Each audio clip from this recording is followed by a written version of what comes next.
పోయిన వారం మనం జ్ఞాపకం చేసుకున్న ఒక అంశం చెప్తారా? పోయిన వారం పడిపోవడానికి కారణం. అలా పడిపోవడానికి కారణం జ్ఞాపకం చేసుకుంటూ ఒక వ్యక్తిని మనం జ్ఞాపకం చేసుకున్నాం. ఆ వ్యక్తి ఎవరు? పేతురు, అపోస్తులుడైనటువంటి పేతురు. అపోస్తులుడైనటువంటి పేతురు గారు పడిపోవడానికి గల కారణం, యేసు ప్రభుతో 3.5 సంవత్సరాలు ఉన్నారు. యేసు ప్రభుతో 3.5 సంవత్సరాలు శిష్యత్వం చేశారు. 3.5 సంవత్సరాలు ఎన్నో అద్భుతాలు, ఆశ్చర్యకార్యాలు చేశారు. అయినా పడిపోవడానికి కారణం ఏమిటి అని గనక మనం ఆలోచన చేస్తే ఒక మాట మనం జ్ఞాపకం చేసుకున్నాము: ఆవేశం ఎక్కువ, ఆలోచన తక్కువ. కాబట్టి సంఘం ఎలా ఉండాలి అని అంటే ఆలోచన కలిగిన సంఘముగా ఉండాలి. ఆమేన్. ఆలోచన కలిగినటువంటి సంఘముగా ఉండాలి.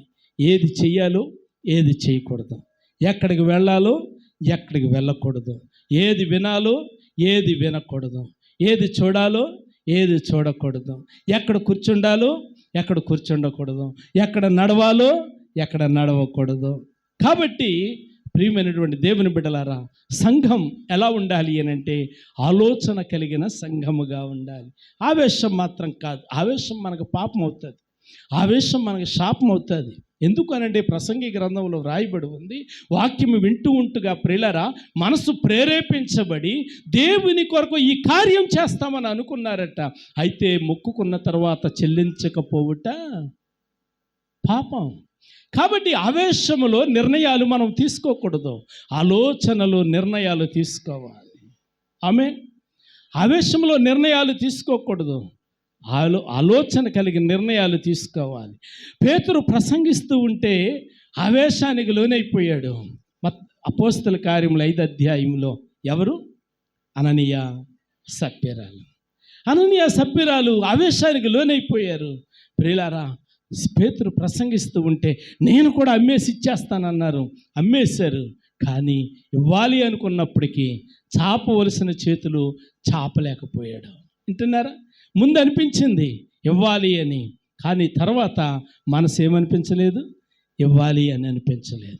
కాబట్టి పేతురు పడిపోవడానికి గల కారణం ఏంటంటే ఆవేశం మాత్రం ఎక్కువ, ఆలోచన మాత్రం తక్కువ. ప్రభువా, నీతో చెరసాలలోనికైనా సరే, ప్రాణము పెట్టడానికైనా నేను సిద్ధమే.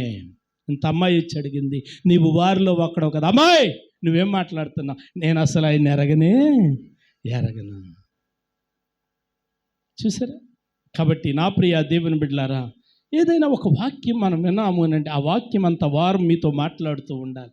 ఈ వాక్యం నాతో వారం అంతా మాట్లాడింది అన్న వాళ్ళు దేవునికి స్తోత్రం చెప్పండి.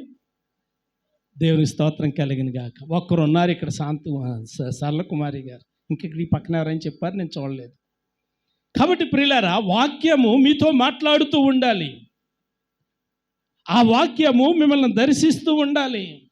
అప్పుడే అది మీకు మేలుకరం. ఆమె ఆ వాక్యం కనుక మీతో మాట్లాడకపోతే ఏదో పాఠం చెప్పినట్టు చెప్పుకోవడమే తప్ప, ఏదో ఆ మాస్టర్ సంవత్సరానికి ఆ ఉన్నటువంటి లెసన్స్ అన్ని కంప్లీట్ చేయాలి అన్నట్టుగా చెప్తే ఏం ఉపయోగం అండి? సంఘానికి మేలుకరం అవ్వాలి. ఆమె సంఘానికి దీవెనకరం అవ్వాలి, సంఘం జ్ఞాపకం చేసుకోవాలి, అలా ఉపయోగం ఉండాలి. దేవునికి మహిమ కలుగును గాక. ప్రియులారా, ఈరోజు ఒక వర్తమానం మీకు అందివ్వడానికి నేను ఇష్టపడుతూ ఉన్నాను. దేవునికి స్తోత్రం, హల్లెలూయా. రండి బైబిల్ గ్రంథంలో నుండి మార్కు సువార్త 1వ అధ్యాయము 14-15 వచనాలు చదువుకుందాం. యోహాను చెరపట్టబడిన తరువాత యేసు, వినాలి గట్టిగా అందరూ, కాలము సంపూర్ణమయ్యింది, దేవుని రాజ్యము సమీపించి ఉన్నది, మారు మనసు పొంది సువార్త నమ్ముడని చెప్పుచు దేవుని సువార్త ప్రకటించుచుండెను. చదవబడిన లేఖనాన్ని ప్రభువు మన కొరకు దీవించును గాక. ఆమేన్. వినండి ప్రియమైనటువంటి దేవుని బిడ్డలారా, యేసు ప్రభు వారు ప్రకటించిన సందేశంలో ఉన్నటువంటి ఈ మాట ప్రియులారా చాలా విలువైంది. యేసు ప్రభు అందిస్తున్నటువంటి వర్తమానంలో మొదటి వర్తమానం, ఆయన ఆ బాప్తిస్మం పొంది అరణ్యములోనికి వెళ్ళి 40 పగళ్ళు 40 రాత్రులు ఆయన ప్రార్థనా శక్తిని పొందుకొని ఆయన సువార్తను చెప్పడానికి వచ్చి ప్రారంభించినటువంటి మొట్టమొదటి సువార్త ఏమంటా ఉన్నాడు అని అంటే, కాలము సంపూర్ణమై ఉన్నది. ఆత్మీయమైనటువంటి వర్తమానము ఇది. దేవుని ప్రణాళిక నెరవేరిన సమయాన్ని క్రీస్తు ప్రభువారు జ్ఞాపకం చేస్తూ ఉన్నారు. ఈ వర్తమానంలో 4 మాటలు. మార్కు సువార్త మొదటి అధ్యాయము, మార్కు సువార్త మొదటి అధ్యాయము 14-15 వచనాలు మనం చదువుకున్నాం. ఈ సువార్తలో ఈ వచనములో ఆయన ప్రకటించినటువంటి వర్తమానం 4 మాటలు. జాగ్రత్తగా వినండి. 4 మాటలు. మొదటి మాట, కాలము సంపూర్ణమయ్యింది. రెండో మాట, దేవుని రాజ్యము సమీపించినది. మూడో మాట, మారు మనసు పొందండి. 4వ మాట, సువార్తను నమ్మండి. సంఘానికి చెప్తా ఉన్నాడు, పరిశుద్ధులకి చెప్తా ఉన్నాడు, విశ్వాసులకి చెప్తా ఉన్నాడు, రక్షణ పొందనటువంటి వారికి చెప్తా ఉన్నాడు. మెట్టుకు అందరితో ఆయన మాట్లాడుతూ ఉన్నాడు. 4 విషయాలు నేను మీతో మాట్లాడడానికి ఇష్టపడుతూ ఉన్నాను. ఎన్ని విషయాలమ్మా? 4 విషయాలు నేను మీతో మాట్లాడడానికి ఇష్టపడుతున్నాను. జాగ్రత్తగా దేవుని యొక్క వాక్యాన్ని విందాం. ప్రకటన గ్రంథం జ్ఞాపకం చేస్తుంది, చెవులు గలవాడు వినుగాక. చెవులు నాకున్నాయన్న వాళ్ళు దేవునికి స్తోత్రం చెప్పండి. ఈ చెవులు కాదు, వినే చెవులు. ఆమె చెప్పండి. ఇప్పుడు చెప్పండి. వచ్చే వారం నేను చెప్తానన్న వాళ్ళు దేవునికి స్తోత్రం చెప్పండి. హల్లెలూయా. కాబట్టి ప్రియమైనటువంటి దేవుని బిడ్డలారా, లేఖనాలను మనం ఆలోచన చేస్తే మొదటి మాట ఆయన అంటూ ఉన్నాడు, సంపూర్ణమయ్యింది. ఏం సంపూర్ణమయ్యింది? కాలము సంపూర్ణమయ్యింది. ఏం సంపూర్ణమైందమ్మా? కాలము సంపూర్ణమయ్యింది. ప్రియులారా, మనము భౌతికంగా మన క్యాలెండర్ని మనము జ్ఞాపకం చేసుకుంటే భౌతికమైనటువంటి లెక్కలు కొన్ని మనం వేస్తాం. ఇది ఏ కాలమమ్మా అని కనుక మనం అడిగామనుకోండి, అమ్మ ఏ కాలమమ్మా అని అడిగామనుకోండి, ఆత్మీయమైనటువంటి మనసు మన అంతరంగంలో ఉన్నవాళ్ళు ఇది కృపాకాలం అండి అంటారు. దేవునికి స్తోత్రం కలిగిన గాక. అంతే కదమ్మా, ఇది కృపాకాలం అండి అంటారు. అమ్మ ఇది ఏ కాలం అమ్మ అని అంటే భౌతికంగా జ్ఞాపకం ఉన్నవాళ్ళు, పాస్టర్ గారు ఇది వర్షాకాలం అండి, లేకపోతే శీతాకాలం అండి, లేకపోతే ఎండాకాలం అండి అని జ్ఞాపకం చేస్తూ ఉంటారు. ప్రతి కాలానికి ఒక సమయం ఉంటుంది. ప్రతి కార్తీకి ఒక సమయం ఉంటుంది. ఒక కార్తీకి 15 రోజులని, ఒక మాసానికి 30 రోజులని, ఒక కాలానికి 4 మాసాలని, ఇలాగ కొన్ని లెక్కలు ప్రియులారా పరిశుద్ధాత్మ దేవుడే మనకి నిర్ణయించాడు. కాలాలను ప్రియులారా వాటికి అనుకూలంగా ఆయన నిర్ణయించాడు. పౌర్ణమని చెప్పి, అమావాస్యని చెప్పి, సూర్య చంద్ర నక్షత్రములను ఆయనే నియమించాడు. ప్రియులారా 15 రోజులు ఈ కక్షలో చంద్రుడు ఉండాలి, 15 రోజులు నక్షత్రాలు ఈ కక్షలో ఉండాలి, 15 రోజులు చందమామ ఇలాగుండాలి అని చెప్పి వాటి కాలాలను ఆయనే నియమించాడు. దేవునికి స్తోత్రం కలిగిన గాక. ప్రియులారా, భూమి మీద జన్మనిచ్చే తల్లులను మనం జ్ఞాపకం చేసుకుంటే గర్భవతి 9 మాసాలు గర్భవతిగా ఉండాలి అని ఒక కాలాన్ని ఆయన నియమించాడు. పక్షుల్ని ఇంతకాలము అని నియమించాడు. జంతువులకి ఇంతకాలము అని ఒక సమయాన్ని, ఒక కాలాన్ని ఆయన నియమించాడు. అయితే దైవ గ్రంథం జ్ఞాపకం చేస్తూ ఉంది, ప్రతి దానికి కూడా కాలం అంటే సమయం ఉంది. దేవునికి స్తోత్రం కలిగిన గాక. ప్రతి దానికి సమయం ఉంది. సమయం లేకుండా, కాలం లేకుండా ఏది యాదృచ్ఛికంగా జరగదు. ప్రతిదీ కూడా, ప్రతి పనికి కూడా కృప కలిగిన దేవుడు ఒక సమయాన్ని, ఒక కాలాన్ని నిర్ణయించాడు. ప్రసంగి గ్రంథం 3వ అధ్యాయము 1వ వచనంలో మనకు జ్ఞాపకం చేస్తూ ఉంది, ప్రియులారా ప్రతి సంగతికి కూడా సమయం ఉంది. చదువుతారా? ప్రతిదానికి సమయము కలదు. ఇంకా అక్కడ మనం చదువుకుంటూ వెళ్తే ఎన్ని విషయాలు జ్ఞాని చెప్పాడు కదమ్మా. ఎన్ని విషయాలు, 1 కాదు 2 కాదు, కొన్ని మాటలు చదువుతారా? ఆకాశము క్రింద ప్రతి ప్రయత్నమునకును సమయము కలదు. అమ్మా పుట్టుటకు నాకు వినపడతలేదు. చచ్చుటకు, నాటుటకు, నాటబడిన దాని పేరికి వేయుటకు. చాలు వినండి ప్రియులారా, ఎన్ని విషయాలు కృపగలిగిన దేవుడు జ్ఞాపకం చేస్తూ ఉన్నాడు. అంటే కృపగలిగిన దేవుడు సంఘానికి ఏమి తెలియజేస్తూ ఉన్నాడు అని అంటే, ఒక చెట్టు నాటాలి అంటే దానికి సమయం ఉంది, ఒక వ్యక్తి పుట్టాలి అని అంటే దానికి సమయం ఉంది, ఒక వ్యక్తి చచ్చిపోవాలన్నా దానికి సమయం ఉంది. దేవునికి స్తోత్ర, హల్లెలూయా. అయితే కృపగలిగినటువంటి దేవుడు కూడా మనకు ఒక సమయాన్ని నిర్ణయించాడు. కాలము సంపూర్ణమవుతూ ఉంది, కాలము సంపూర్ణమవుతూ ఉంది. కాబట్టి కాలము సంపూర్ణమైనప్పుడు తన పని తాను జరిగించడానికి క్రీస్తు ప్రభు వారు వస్తూ ఉన్నారు. దేవునికి స్తోత్ర. గలతీయులకు రాసిన పత్రికలో 4వ అధ్యాయం 4వ వచనంలో మనం చదువుతూ ఉన్నాము, కాలము సంపూర్ణమైనప్పుడు. అమ్మా ఏర్పడతలేదు.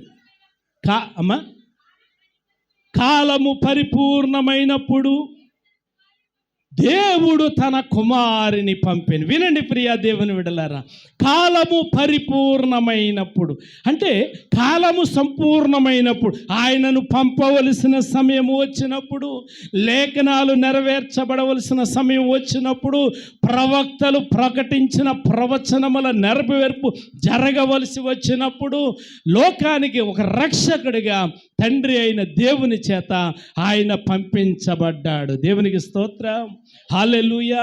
ప్రవచనములు సంపూర్తి అయినప్పుడు లేఖనముల ప్రకారము ప్రియులారా ఎలాగైతే ఈ లోకానికి వచ్చాడో అలాగే ప్రియులారా మా లేఖనముల ప్రకారము ప్రాణము పెట్టడానికి ఆయన శిలువ మీదకి ఎక్కాడు. దేవునికి స్తోత్రం కలుగును గాక, హల్లెలూయా.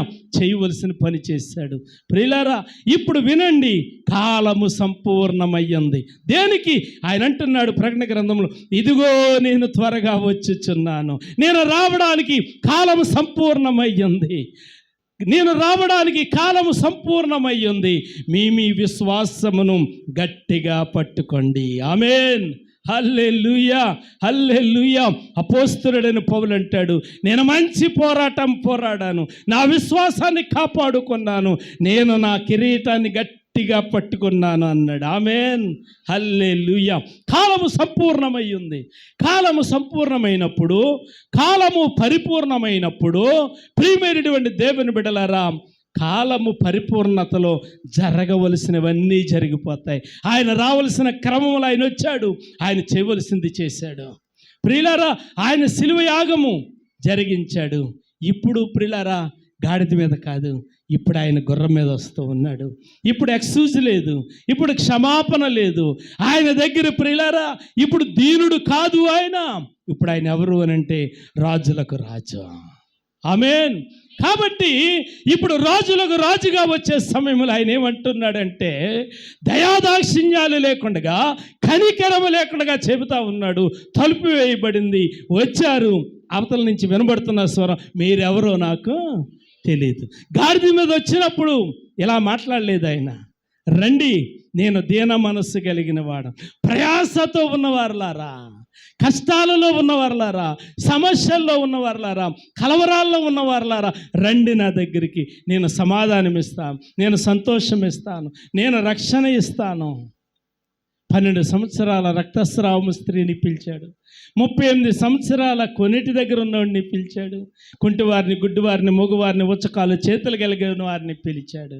కానీ ఇప్పుడు ఆయన అంటున్నాడు, కాలము సంపూర్ణమైపోయింది, కాలము సంపూర్ణమైపోయింది. కాబట్టి కాలము సంపూర్ణము కాకముందే ప్రియమైనటువంటి దేవుని బిడ్డలారా ఆయన దగ్గరికి రావాలి. ఆయన అంటూ ఉన్నాడు, ఇదిగో నేను త్వరగా వచ్చుచున్నాను, ఇదిగో నేను త్వరగా వచ్చుచున్నాను. పాస్టర్ గారికి అలవాటు అయిపోయింది ఈ మాట చెప్పడమా? సంఘం అనుకుంటున్నారా? పాస్టర్ గారికి అలవాటు అయిపోయింది ఈ మాట అనుకుంటూ ఉన్నారా? అలవాటుగా చెప్పట్లేదమ్మా, ఆయన చెప్పమన్న మాట చెప్తా ఉన్నా. బహుశా మీకు అనిపిస్తుందేమో, ఉల్లూరు రాజు గారు వచ్చినప్పుడు ఇలాగే చెప్పారు, ఇమానుయేల్ గారు ఉన్నప్పుడు ఇలాగే చెప్పారు, బొత్తుల రాజు గారు ఉన్నప్పుడు ఇలాగే చెప్పారు, ఇప్పుడు ఈయన ఉన్నాడు, ఈయన ఇలాగే అనుకుంటూ ఉన్నారా? ప్రియులారా కాలము పరిపూర్ణము కాలేదు కాబట్టి ఆయన ఒక అవకాశాన్ని ఇచ్చాడు. దేవునికి స్తోత్ర. ఇప్పుడు సమయం కంప్లీట్ అవుతూ ఉంది. సమయం కంప్లీట్ అవుతా ఉంది. ప్రియులారా, సమయం అది పరిపూర్ణమైపోయింది అనంటే ప్రియులారా, నో ఎక్స్క్యూజ్. అందుకే ఆయన చేతులు జోడించి ముందుగానే ఆయన రిక్వెస్ట్ చేస్తూ బ్రతిమలాడుతూ ఆయన జ్ఞాపకం చేస్తున్నాడు. ఆయన జ్ఞాపకం చేస్తూ ఉన్నాడు. ఒక రాజ్యం ఉంది ఆయనకి. ఆ రాజ్య స్థాపన జరగబోతూ ఉంది. ఆ రాజ్యంలో నీవు ఉండాలి అనంటే, ఆ రాజ్యంలో నీవు ఉండాలి అనంటే, ఆ రాజ్యంలో ఉండడానికి యోగ్యత సాధించాలి. దేవునికి స్తోత్రం. ఎవరు పడితే ఆ రాజ్యంలో వారు ఉండరు. ఎవరు పడితే వారు ఆ రాజ్యంలో ఉండరు. ఆ రాజ్యంలో ఎవరుంటారు అనంటే, దానియేలు గ్రంథములో 2వ అధ్యాయము 44వ వచనములో ఇలా చదువుతున్నాం. ఆ రాజుల కాలములో ఒక రాజ్యం వస్తుంది. ఆ రాజ్యము నాశనము కానటువంటి రాజ్యం. ఆ రాజ్యంలో ఎవరుంటారు అనంటే, కాలము పరిపూర్ణము కాక మునిపే ఆ రాజ్యంలో ఉండడానికి సిద్ధపడినటువంటి వారు అందులో ఉంటారు. దేవునికి స్తోత్ర. హల్లెలూయా, హల్లెలూయా. ఎఫెసీయులకు రాసిన పత్రికలో అపోస్తలుడు పౌలు అంటాడు, మొదటి అధ్యాయము 8వ వచనములో ఇలాగ వ్రాయబడి ఉంది, కాలము సంపూర్ణమైనప్పుడు. అబ్బా, ఎంత అద్భుతమైన మాట చూడండి ప్రియులారా. కాలము సంపూర్ణమైనప్పుడు ఆయన వచ్చాడు, చేయవలసిన త్యాగాన్ని చేశాడు. ప్రియులారా, ప్రాణాన్ని పెట్టాడు, సమాధి చేయబడ్డాడు, 3వ దినాన్ని లేచాడు. కాలము సంపూర్ణమయ్యింది. ఆయన చెబుతూ ఉన్నాడు, ఇదిగో నేను త్వరగా వస్తూ ఉన్నాను, సమయం అయిపోయింది, నేను వస్తూ ఉన్నాను, సిద్ధపడండి. సిద్ధపడినటువంటి వారు ఎత్తబడతారు, సిద్ధపడలేనటువంటి వారు రొమ్మె బాదుకుంటారు అని చెప్పి దేవుని యొక్క లేఖనం సెలవిస్తూ ఉంది. కాబట్టి దేనికి కాలం పరిపూర్ణమవుతూ ఉంది, దేనికి సమయం సంపూర్ణమవుతూ ఉంది అంటే ప్రవక్తలు ముందుగా చెప్పిన ప్రవచనములు నెరవేరడానికి. ప్రవచనములు నెరవేరడానికి ప్రియులారా కాలము పరిపూర్ణమవుతూ ఉంది. యేసుప్రభు వారు చెప్పినటువంటి ఈ బోధలో, యేసుప్రభు వారు చెప్పినటువంటి ఈ వచనములో దేనికి ప్రియా దేవుని బిడ్డలారా కాలము సంపూర్ణమవుతుంది అంటే రక్షణకు సమయం ఆసన్నమవుతూ ఉంది. వింటున్నారా? దేనికోసం? రక్షణ కొరకు ప్రియులారా, ఆది కాలంలో నోవహు తాతను మనం జ్ఞాపకం చేసుకుంటే రక్షణను ప్రకటిస్తూ ఉంటే నోవహు ఇంటి వారు తప్ప గ్రామము, లోకము, సంఘము, సమాజము ఎలాగుంది అనంటే బైబిల్ గ్రంథం ఇలా జ్ఞాపకం చేస్తుంది, తినుచు త్రాగుచు ప్రియులారా ఉన్నారట. అంటే లెక్కలేనితనం. నోవహు తాత చెప్తున్నాడు, దేవుడు చెప్పమన్నాడయ్యా, సంపూర్ణమైపోతున్నాయి దినాలు, ఓడ తయారైపోతూ ఉంది, సిద్ధపరచబడిపోయింది, ఓడ రెడీ అవ్వలేదని ఆయన కొంచెం ఆలస్యం చేస్తూ ఉన్నాడు. ఓడ రెడీ అయిపోయింది, ఎప్పుడు చేస్తుందో తెలీదు, ఎప్పుడు మునిగిపోతుందో తెలీదు, రెండమ్మా రండి, ఓడలోనికి రండి అని చెబుతూ ఉంటే ప్రియులారా సంఘానికి పట్టింపు లేదు. ఆయన చెబుతా ఉన్నాడు అయినా కానీ వారికి ఏమాత్రము కూడా పట్టనట్టుగా ఉన్నారు. సమయం రానే వచ్చింది, కాలము పరిపూర్ణమైనప్పుడు రానే వచ్చింది. ప్రియులారా, చేప పిల్లలు తేలినట్టు నీటి మీద సమాజం తేలిపోయింది. కొంచెం సేపు అరిచారు, నోవహు తాత, కానీ అవకాశం లేదు. కాలం పరిపూర్ణమైతే డోర్ క్లోజ్ చేయబడ్డది. సమయం పరిపూర్ణమైనప్పుడు తలుపు వేయబడ్డది. సంగమా, తలుపు వేయబడకముందే సమయం నీ చేతిలో ఉండగానే ప్రియులారా ఎప్పుడో మనకు తెలియదు. మరణానికి వయసుతో తారతమ్యం లేదు, దానికి భేదము లేదు, దానికి జాతి భేదము లేదు, లింగ భేదము లేదు, మత భేదము లేదు, డబ్బు భేదం అంతకంటే లేదు. శివకోడులో జరిగినటువంటి చింతలపల్లిలో జరిగినటువంటి ఆ శివకోడుకు సంబంధించినటువంటి అబ్బాయి మీకు తెలుసు కదా, అందరూ విన్నారు కదా, ప్రియులారా చూశారు కదా. 7వ తారీఖు రాత్రి శివకోడుకు చెందినటువంటి అబ్బాయి చింతలపల్లి అమ్మమ్మ వాళ్ళ ఇంటికి వెళ్ళాడు. చింతలపల్లి అమ్మమ్మ వాళ్ళ ఇంటికి వెళ్ళి వస్తున్నాడు. తాడి రాబర్ట్ పాస్టర్ గారు తెలుసు కదా, వాళ్ళు బామ్మర్ది కొడుకు. శివకుడు చింతలపల్లి అమ్మమ్మోళ్ళ ఇంటికి వెళ్ళి వస్తూ ఉన్నాడు. ప్రియులారా, చింతలపల్లి కలింగల్ దగ్గర నుండి ఇలాగ ఎండి గారి పొలాలు అంటారు కదా, ఆ కరెంటు ఆఫీస్ ఉంటుంది, అలా వస్తూ ఉంటే అక్కడ ఒక కారు ఢీ కొట్టింది. బాడీ అంతా బాగుంది, తలకాయ మీద నుంచి వెళ్ళిపోయింది. తలకాయ శరీరం పచ్చడైనట్టు పచ్చడైపోయింది. నేను ఎందుకు ఈ మాటలు జ్ఞాపకం చేస్తున్నానంటే, మన ప్రాణం పోకడు ఎప్పుడో మనకి తెలియదు.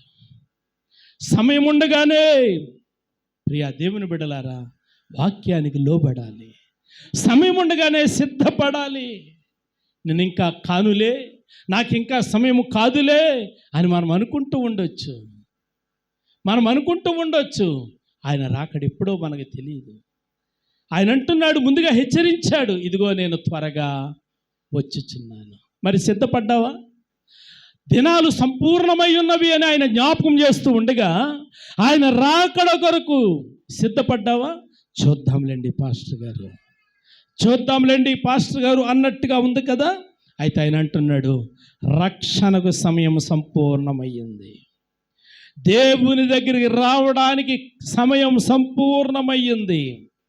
మారు మనసు పొందడానికి సమయం సంపూర్ణమయ్యింది.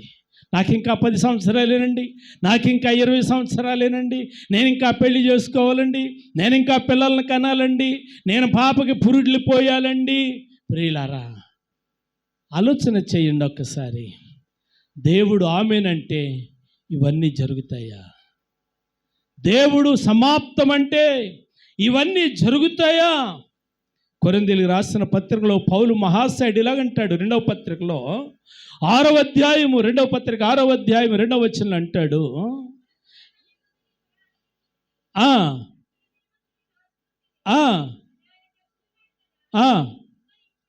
చూడండి, ఇదిగో ఇప్పుడే మిక్కిలి అనుకూలమైన సమయం. దేవుని దగ్గరికి రావడానికి, మారు మనసు పొందడానికి, పాప క్షమాపణ పొందడానికి ఇదే మిక్కిలి అనుకూలమైన సమయం అంటూ ఉన్నాడు ఆయన. రండి, కాలము సంపూర్ణమయ్యింది. మీరు కాలాతీతం చేయకండి, మీరు ఆలస్యం చేయకండి. ప్రియులారా, దేవుడు మన ప్రతి ఒక్కొక్కరికి కూడా ఒక కృపాకాలం ఇస్తూ ఉన్నాడు. ఆ కాలం, ఆ సమయం నిర్లక్ష్యం చేయకుండా దేవుని వైపు తిరగాలి. ఆయన మనకి సమయం ఇస్తున్నప్పుడు ఇంకా ఆలస్యం చేస్తూ, ఆయన మనకు ఒక అవకాశం ఇస్తున్నప్పుడు ఇంకా ఆలస్యం చేస్తూ, ప్రియులారా, దేవుని దగ్గరికి రాకుండా ఆ కాలమునకు విలువ ఇవ్వకుండా ఉంటూ ఉన్నావేమో, ఆ కాలమును గుర్తించకుండా ఉంటూ ఉన్నావేమో. ప్రియులారా, ఈరోజు ప్రభు బల్లలో చేతులు ఉంచాము, చాలామంది చేతులు ఉంచారు. ఇంకా మారు మనసు పొందని బిడ్డలు, రక్షణ పొందని బిడ్డలు ఏమనుకోవద్దు, నేను చెప్తాను. మరో వారం, మరోసారి, మరో నెల దేవుని గిన్నెలో చేతులు ఉంచొచ్చులే అని మనం అనుకోవచ్చు. ఈరోజు మందిరానికి రాకుండా ఇళ్ళ దగ్గర ఉన్నవారు కూడా అనుకోవచ్చు, వచ్చి నెల గిన్నెలో చేతులు ఉంచుతాను అని నువ్వు అనుకోవచ్చు. ఇక్కడ మందిరం ఉంటుంది, ప్రభు బల్ల ఉంటుంది ఇక్కడ. కానీ నువ్వు ఉంటావా? నేనుంటానా? మనం ఉంటాము అనేది గ్యారంటీ ఉందా? మందిరంలోనికి వస్తాము అనేది గ్యారంటీ ఉందా? మందిరానికి మాత్రమే గ్యారంటీ ఉంది, ప్రభు బల్లకు మాత్రమే గ్యారంటీ ఉంది. దేవునికి స్తోత్రం కలుగును గాక. దేవుని యొక్క వాక్యాన్ని వింటూ ఉండగా ఇంకా నిర్లక్ష్యం చేస్తున్నావేమో. ఆయన గొంతు చించుకుని మాట్లాడుతున్నాడు, కాలము సంపూర్ణమయ్యింది. అంటే కాలము సంపూర్ణమయ్యింది అని అంటే దేవుడు పనిచేయు సమయం వచ్చిందన్నమాట. అంటే కాలము సంపూర్ణమైనప్పుడు ఆయన చేయవలసినటువంటి పని చేయడానికి ఆయన ప్రారంభిస్తూ ఉన్నాడు. ఏం చేస్తూ ఉన్నాడు? సమయం ఇచ్చాడు, వారు మనసు పొందడానికి, రక్షణ పొందడానికి, పశ్చాత్తాప పడ్డానికి, అన్నిటికీ సమయం ఇచ్చాడు. ఇప్పుడు కాలం క్లోజ్ అవుతుంది అన్నమాట. అంటే తీర్పు తీర్చడానికి, కొడవలు పట్టుకొని ప్రియులారా, పైరు పంట కోయడానికి ఒక రైతు ఎలా సిద్ధపడతాడో ప్రియులారా, తీర్పు తీర్చడానికి, మందలో నుండి సాయంకాలం మంద కట్టడానికి, గొర్రెలను మేకలను ఆ గొల్లవాడు ఎలా వేరు చేస్తాడో వేరు చేయడానికి కాలము సంపూర్ణమవుతా ఉంది. దేవునికి స్తోత్ర. విశ్వాసులతో అవిశ్వాసులు జోడిగా ఉంచే సమయం అయిపోయింది, వేరు చేయబోతూ ఉన్నాడు. దేవునికి స్తోత్ర. ప్రియులారా, విశ్వాసులను తనతో కూడా తీసుకుని వెళ్ళడానికి సమయము ఆసన్నమయ్యింది. దేవునికి స్తోత్రం. అవిశ్వాసులను తోసివేయడానికి కాలము సంపూర్ణమవుతా ఉంది. దేవునికి స్తోత్రం. హల్లెలూయా. వాక్యం వినబడుతూ ఉండగా మంట పుట్టాలి, వాక్యం వింటూ ఉండగా రోషము కలగాలి. ఇదిగో నేను విడబడితే నా పరిస్థితి ఏంటి, విడబడితే పరిస్థితి ఏంటి? మనం పాడుకుంటాం కదా, 7 ఏండ్లు పరిశుద్ధులకు విందవబోతుంది, 7 ఏండ్లు లోకం మీదికి శ్రమ రాబోతుంది, 7 ఏండ్లు పరిశుద్ధులకు విందవబోతుంది, 7 ఏండ్లు లోకం మీదికి శ్రమ రాబోతుంది. లోకమంతా శ్రమ కాలం, లోకమంతా శ్రమ కాలం, విడువబడుట బహుఘోరం, విడువబడుట బహుఘోరం. యేసు రాజుగా వచ్చుచున్నాడు, లోకమంతా తెలుసుకుంటారు. యేసు రాజుగా వచ్చుచున్నాడు, లోకమంతా తెలుసుకుంటారు. రవి కోటి తేజుడు రమ్యమైన, రవి కోటి తేజుడు రమ్యమైన దేవుడు రారాజుగా వచ్చుచున్నాడు. యేసు రారాజుగా వచ్చుచున్నాడు. హల్లెలూయా. ఆయన పనిచేసే కాలం వచ్చింది, కాలం సంపూర్ణమవుతూ ఉంది. అంటే గ్రేస్ పీరియడ్ సంపూర్ణమవుతూ ఉంది. ఆయన పని చేయడం ప్రారంభిస్తూ ఉన్నాడు. దేవునికి స్తోత్రం. ఆయన పని చేయడం ప్రారంభిస్తూ ఉన్నాడు. ప్రియులారా, తలుపు వేయడానికి ఆయన సిద్ధపడుతూ ఉన్నాడు. తలుపు వేయడానికి ఆయన సిద్ధపడుతూ ఉంటే, తలుపు వేసిన తర్వాత ఇంకెవడు దాన్ని తీయలేడు. దేవునికి స్తోత్రం. వచ్చిన వారు అంటా ఉన్నారు, ఒకసారి చదవండి అమ్మా. అయ్యా అయ్యా తలుపు తీయమని అడగగా మత్తయి సువార్తలో 25వ అధ్యాయంలో ఆయన ఏమంటున్నాడో మాట చదువుదాం. అంతటా తలుపు వేయబడెను, ఆ తరువాత తక్కిన కన్యకలు వచ్చిరి, అయ్యా అయ్యా మాకు తలుపు తీయమని అడుగగా, అతడు లోపల నుండి వినబడే స్వరము, నేను మిమ్మలను ఎరుగను. వినండి, ఇక్కడ ఒక మాట నేను చెప్పాలి. వీళ్ళు అందరూ కలిసి వచ్చినటువంటి వారే, కొత్తోళ్ళేమీ కాదు, యేసయ్యని ఎరగనోళ్ళు కాదు, మందిరము తెలియని వారు కాదు, వీళ్ళు పరిచర్యకు ప్రోత్సాహం ఇవ్వని వారు కాదు, దేవుని పరిచర్యకు ప్రోత్సాహం ఇచ్చిన వారే, దేవుని పరిచర్య జరిగించడానికి కానుకలు ఇచ్చిన వారే, పాటలు పాడిన వారే, ప్రార్థనలు చేసిన వారే, ఆరాధన చేసిన వారే.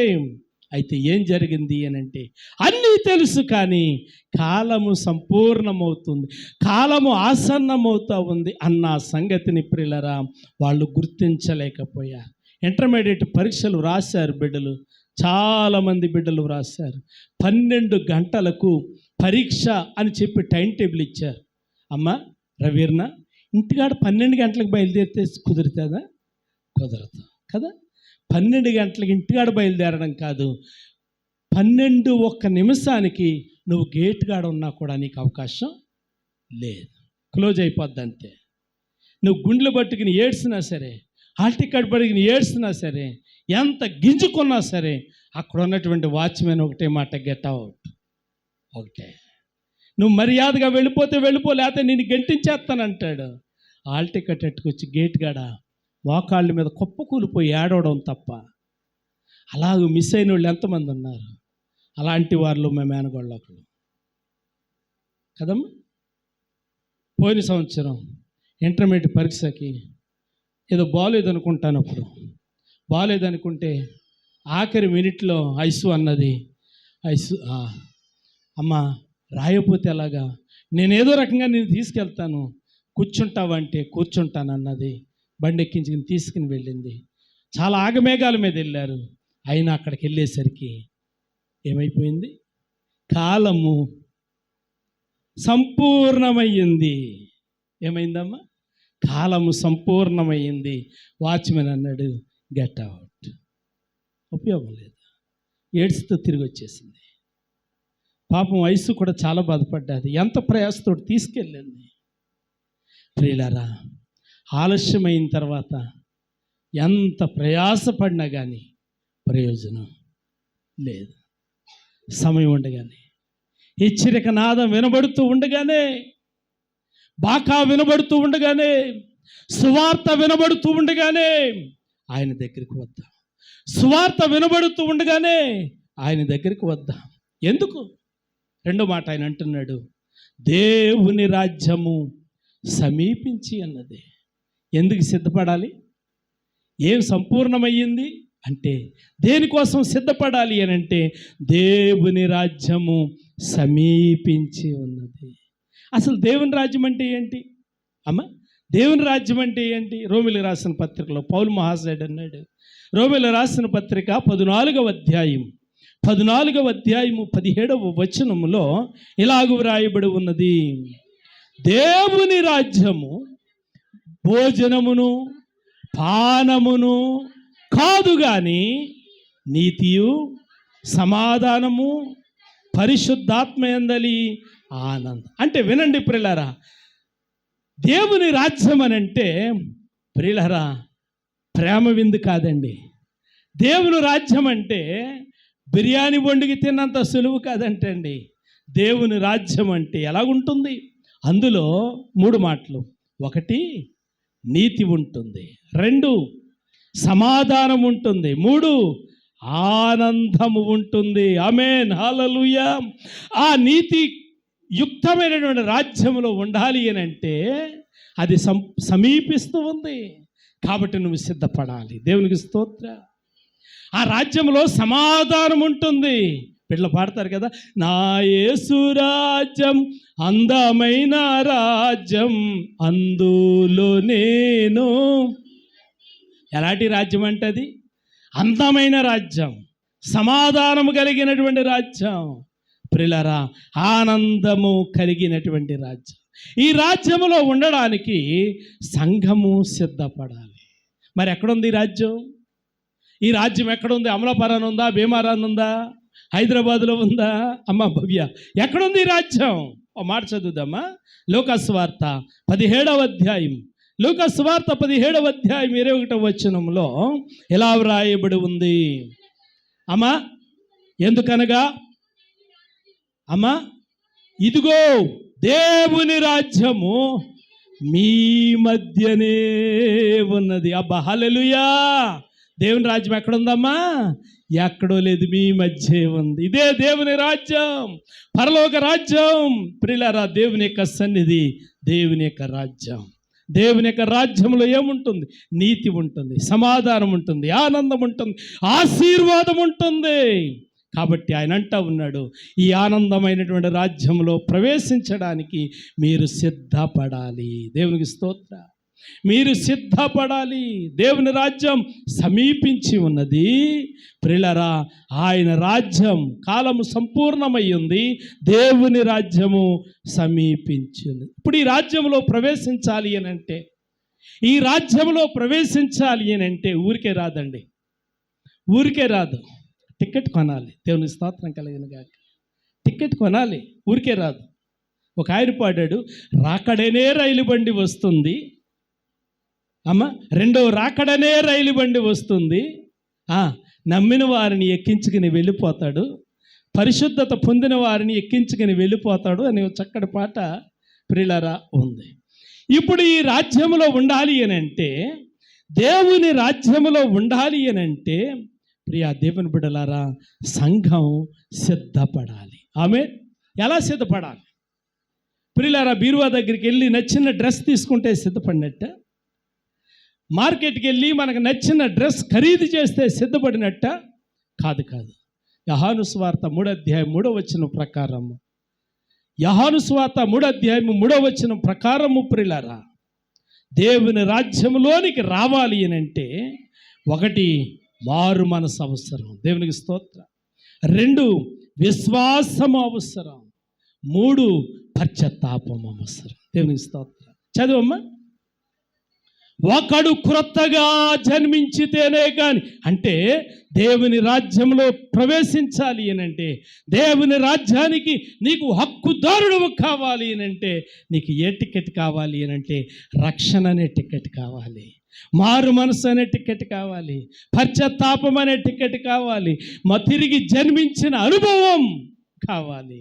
అయితే ఉందా నీకు ఈ అనుభవం? ప్రియా దేవుని బిడ్డలారా, అందుకే మత్తయి సువార్త 6వ అధ్యాయంలో 33వ వచనంలో ఇలాగూ రాయబడి ఉంది, కాబట్టి మీరు ఆయన రాజ్యమును ఆయన నీతిని మొదట వెదుకుడి. అంటే దేవునికి మొదటి స్థానం ఇవ్వాలి. మొదటి స్థానం ఇచ్చేవారి జీవితాలలో ఆయన రాజ్య స్థాపన జరుగుతూ ఉంది. ఆమేన్. ఆయనకు ప్రియులారా, వారి జీవితాలలో మొదటి స్థానం ఇచ్చేవారి జీవితాలలో ఆయన తన రాజ్య స్థాపన జరిగిస్తాడు. ఆమేన్, హల్లెలూయా. కాబట్టి నేను ముగిస్తూ జ్ఞాపకం చేస్తూ ఉన్నాను, కాలము సంపూర్ణమయ్యున్నది. హెచ్చరిక. ఇదిగో పంచాయతీ వారి అనౌన్స్మెంట్, ఈ నెల 1వ తారీఖుని పెన్షన్ ఇస్తున్నారు. ప్రతి నెల మాదిరిగా 2 నెలలకు ఆప్షన్ లేదు. ఈ నెల రాకపోతే కట్ అన్నాడు అనుకోండి, ఇది ఒక అనౌన్స్మెంట్. ప్రియులారా, సద్వినియోగం చేసుకోమా. ఎక్కడెక్కడున్న వాళ్ళం అందరము కూడా వచ్చేస్తాము. 1వ తారీఖు నుంచి ఈ నెల 10వ తారీఖు దాకా మాత్రమే రేషన్ ఇస్తున్నారు. 10వ తారీఖు నుంచి 15వ తారీఖు దాకా సెలవులు అన్నారనుకోండి, 10 లోపు సద్వినియోగం చేసుకుంటా. అందుకే ఆయన జ్ఞాపకం చేస్తూ ఉన్నాడు. ప్రియా దేవుని బిడ్డలారా, ప్రాధాన్యత ఇవ్వాలి. అనౌన్స్మెంట్ వినబడుతూ ఉంది, కాలము సంపూర్ణమవుతూ ఉంది. ఆయన రాజ్య స్థాపన కొరకై సమయం సిద్ధమవుతూ ఉంది. ఆయన రాజ్యంలోని ఉండాలి అనంటే, ఎత్తబడిన గుంపులో ఉండాలి అనంటే, పరిశుద్ధుల గుంపులో ఉండాలి అనంటే, నిత్యము పరిశుద్ధుడు అని కొనియాడబడే గుంపులో నువ్వు ఉండాలి అనంటే, ప్రియా దేవుని బిడ్డలారా, ఆయన హెచ్చరిక చేస్తూ ఉన్నాడు. 1, మారు మనసు పొందాలి. 2, స్వార్థను నమ్మాలి. 3వది, ప్రభు గిన్నెలో చేతులుంచడానికి పరిశుద్ధమైన జీవితం ప్రారంభించాలి. తల వంచండి, కన్నులు మూయండి. ముగించే ముందు ఒక మాట నేను జ్ఞాపకం చేస్తాను. అందరూ కూడా తల వంచండి. అందరూ కూడా తల వంచుతుండగా, యేసు ప్రభు వారు మొట్టమొదటి ప్రసంగం ఇది. యేసు ప్రభు వారు అరణ్యములో నుండి వచ్చి చెప్పినటువంటి మొదటి మాట, యోహాను అప్పటికే చెరపట్టబడిన కాలం. అది యోహాను చెరపట్టబడిన కాలము అంటే యేసు ప్రభు వారు గుర్తెరిగినటువంటి సంగతి, కాలము పరిపూర్ణమవుతూ ఉంది, కాలము సంపూర్ణమవుతుంది. ఇదిగో దేవుని రాజ్యము సమీపిస్తూ ఉంది. కాబట్టి దేవుని రాజ్యములో ఉండాలి అనంటే స్వార్థను నమ్మాలి, మారు మనసు పొందాలి, పశ్చాత్తాపం పొందాలి, తిరిగి జన్మించాలి. నా ప్రియా దేవుని సంఘమ, మారు మనసు అనుభవం ఉందా? పశ్చాత్తాప అనుభవం ఉందా? ప్రియా దేవుని బిడ్డలారా, స్వార్థను నమ్ముతూ ఉన్నావా? బాప్తిసం పొందుతూ ఉన్నావా? పొందుదామని అనుకున్నావు కానీ ఇంకా ఎప్పుడో పొందుదాములే అనుకుంటూ ఉన్నావు. మరి ఉంటావా అప్పటిదాకా? నువ్వు ఒకసారి ఆలోచన చెయ్యి. ఆయన రాబోతూ ఉన్నాడు. ఆయన హెచ్చరిక చేస్తున్నాడు. ఇదిగో నేను త్వరగా వచ్చుచున్నాను, వాని క్రియల చొప్పున వాని జీతం పట్టుకొని వస్తూ ఉన్నా. నువ్వు మారు మనసు పొందితే నిత్య రాజ్యంలో ఉండడానికి నీకు బహుమానం తీసుకుని వస్తూ ఉన్నాడు. ఒకవేళ నువ్వు మారు మనసు పొందకపోతే పాతాళములో ఉంచడానికి ఆ బహుమానం తీసుకుని వస్తున్నాడు. మరి ఆయన వచ్చినప్పుడు నువ్వు ఎక్కడుంటావు? ఏ గుంపులో ఉంటావు? ఒకసారి మనల్ని మనము ఆలోచన చేసుకుందాం, మనల్ని మనం పరిశీలించుకుందాం, మనల్ని మనం పరీక్షించుకుందాం. పరిశుద్ధుడైన మా తండ్రి, గనుడైన మా ప్రభువా, మహోన్నతుడా, నీకు వందనాలు, స్తోత్రాలయ్యా. మంచి సమయాన్ని బట్టి నీకు వందనాలు. ఈ దినం ప్రభువా, మీరు మాతో సూటిగా స్పష్టంగా మాట్లాడినందుకు నీకు వందనాలు. మాట్లాడినటువంటి వర్తమానం మా అందరికీ దీవెనకరంగా దయచేయండి. యేసు నామమున అడుగుచున్నాను తండ్రి, ఆమేన్. మంచిది. అందరం లేచి